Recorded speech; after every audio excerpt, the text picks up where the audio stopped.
안녕하세요. 동방렌즈 채널을 찾아주신 여러분. 오늘은 중국 군부 내 권력 구도의 최근 변화와 그 파장에 대해 알아보겠습니다.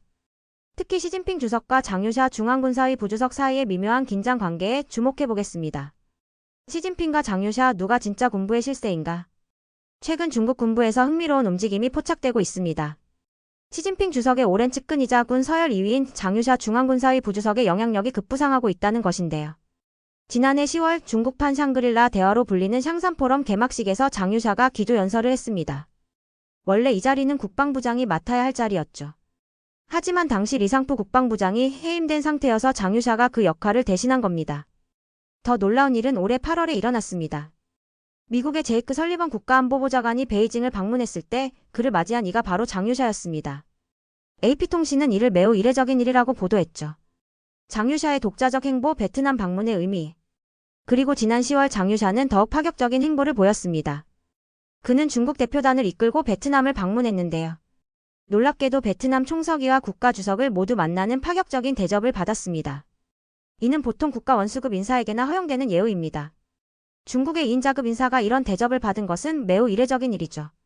이 사실은 장유샤의 위상이 단순히 군 서열 2위를 넘어서고 있다는 것을 시사합니다. 시진핑의 군부 장악력 약화설. 한편 시진핑 주석의 최근 행보는 이와 대조적입니다. 지난 10월 중순 중요한 군사회의가 열렸습니다. 전군 군사이론 공작회의라는 이름의 이 회의는 전군 주요 지휘관들이 모이는 중요한 자리였죠. 그런데 놀랍게도 군사위 주석인 시진핑은 이 회의에 불참했습니다. 대신 지시만 전달하고 푸젠성을 시찰했다고 합니다. 회의는 장유샤가 주재했죠. 중국 평론가 장텔량은 이에 대해 올해 중국 공산당 3중전의 이후 시진핑의 권력, 특히 군부에 대한 장악력이 약화했다는 소문이 파다하다고 말했습니다. 더욱 흥미로운 점은 이 회의에서 장유샤가 한 연설입니다.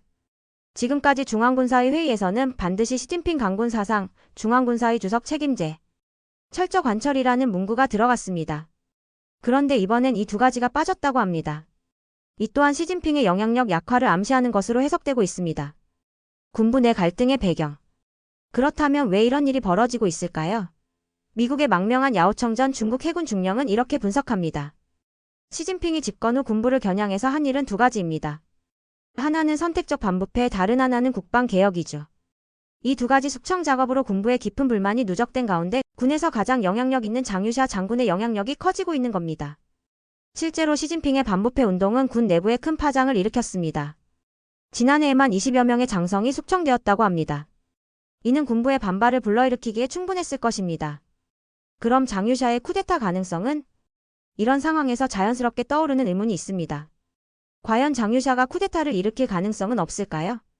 전문가들의 의견은 나뉩니다. 일부는 장유샤의 독자적 행보가 쿠데타의 전조일 수 있다고 봅니다. 하지만 다른 이들은 중국의 정치 구조상 쿠데타는 현실적으로 어렵다고 말합니다. 중국 정치 전문가 우밍은 이렇게 말합니다. 장유샤의 영향력 확대는 사실이지만 이것을 곧바로 쿠데타 가능성과 연결짓는 것은 비약입니다. 중국의 권력 구조는 매우 복잡하고 견제와 균형의 시스템이 작동하고 있습니다. 한 사람이 독단적으로 쿠데타를 일으키기는 거의 불가능하죠. 그렇다면 시진핑은 이런 상황을 어떻게 받아들이고 있을까요? 최근 그의 행보를 보면 군부와의 화해를 모색하는 듯한 모습이 보입니다. 지난 10월 17일 시진핑은 안후이성의 한 마을을 방문했습니다.